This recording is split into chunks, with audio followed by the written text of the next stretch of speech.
19 जून को मणिपुर में राज्यसभा की एक सीट के लिए होने वाले चुनाव से ठीक एक दिन पहले बीजेपी की बीरेन सरकार का सियासी समीकरण पूरी तरह बदल गया है। यहाँ एक राजनीतिक अप्रत्याशित घटनाक्रम के बाद बीजेपी गठबंधन वाली राज्य सरकार अल्पमत में आ गई है। इस घटनाक्रम से बीजेपी को तगड़ा झटका लगा है। उल्लेखनीय है कि 2017 में बहुत कम सीटें होते हुए भी बीजेपी ने राज्यपाल के सहयोग से विवादास्पद तरीके से सरकार बनाई थी। बाद में यह मामला हाईकोर्ट में गया। आखिर क्या है पूरा मामला और कौन कौन बीजेपी से हुए कांग्रेस में शामिल, जानने के लिए देखिए पॉलिटिक्स की इस खास रिपोर्ट को। ये है टॉक्स न्यूज नेटवर्क और आप देख रहे हैं पॉलिटिक्स, राजनीति का कच्चा चिट्ठा।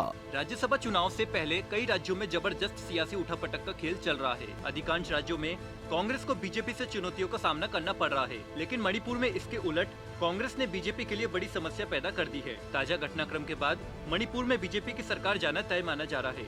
वहीं कांग्रेस ने सरकार बनाने का दावा कर दिया है। मणिपुर में विधानसभा सदस्यों की संख्या कुल 60 है। 2017 के चुनाव में कांग्रेस सबसे बड़ी पार्टी के रूप में उभरी और उसके 28 प्रत्याशी चुनाव जीतकर विधायक बने। बीजेपी विधायक के 21 विधायक थे।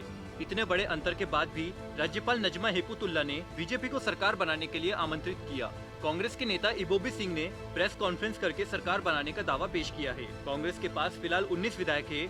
उसे एनपीपी के 4 और टीएमसी सहित एक निर्दलीय विधायक का भी समर्थन मिल सकता है।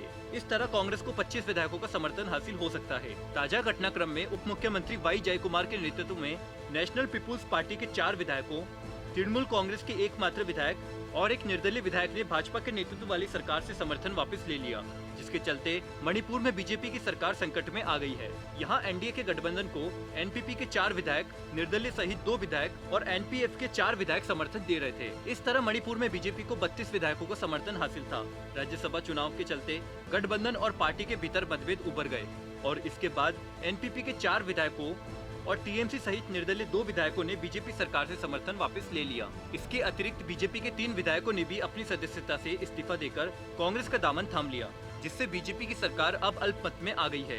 अब बीजेपी के पास सिर्फ 19 विधायकों का समर्थन रह गया है। मणिपुर की एक राज्यसभा सीट के लिए 19 जून को होने वाले चुनाव से ठीक एक दिन पहले हुए इस सियासी घटनाक्रम के बाद राज्यसभा सीट के लिए बीजेपी का गणित बदल गया है।